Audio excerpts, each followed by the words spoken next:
Good afternoon, everyone. Now, today we are going to start the lesson number 2 in a literature side. The name of the lesson is Open Your Eyes. This is the poem.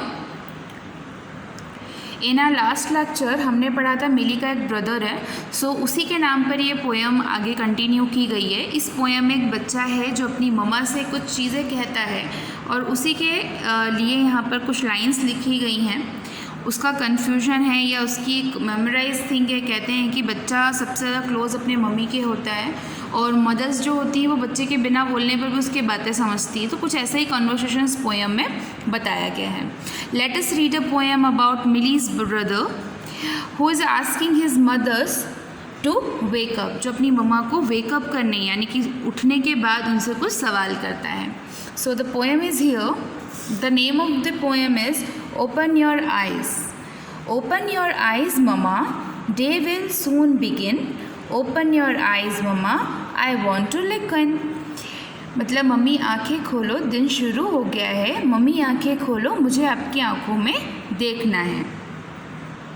I repeat this lines. ये lines आपको बच्चों से भी याद करवानी है. At least 4 line उनको oral याद होनी चाहिए और लिखते भी आनी चाहिए. Open your eyes, Mama. Day will soon begin. Open your eyes, Mama. I want to look in.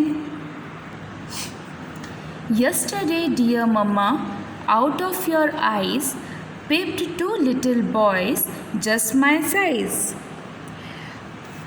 Yesterday का मतलब होता है बीता हुआ दिन.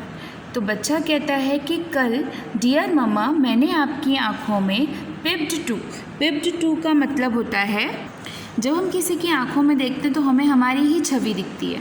तो पिप्ड 2 little boy just my size. बच्चा कह रहा है कि मुझे आपकी आंखों में मेरे ही जैसे 2 छोटे छोटे बच्चे दिखे. Where are they now? Who can they be? Do you love those boys as you love me? बच्चा कहता है कि वो कहाँ गए, वो कौन थे, क्या आप उनसे उतना ही प्यार करती हो जितना मुझसे करती हो? तो ये कॉन्वर्सेशन एक बच्चे की अपनी मम्मा के साथ थी. फिर से लाइन रिपीट करते हैं. Yesterday dear mamma out of your eyes peeped 2 little boys just my size. Where are they now? Who can they be? Do you love those boys as you love me? This poem is adapted by dear mamma and written by Lucy Larcom.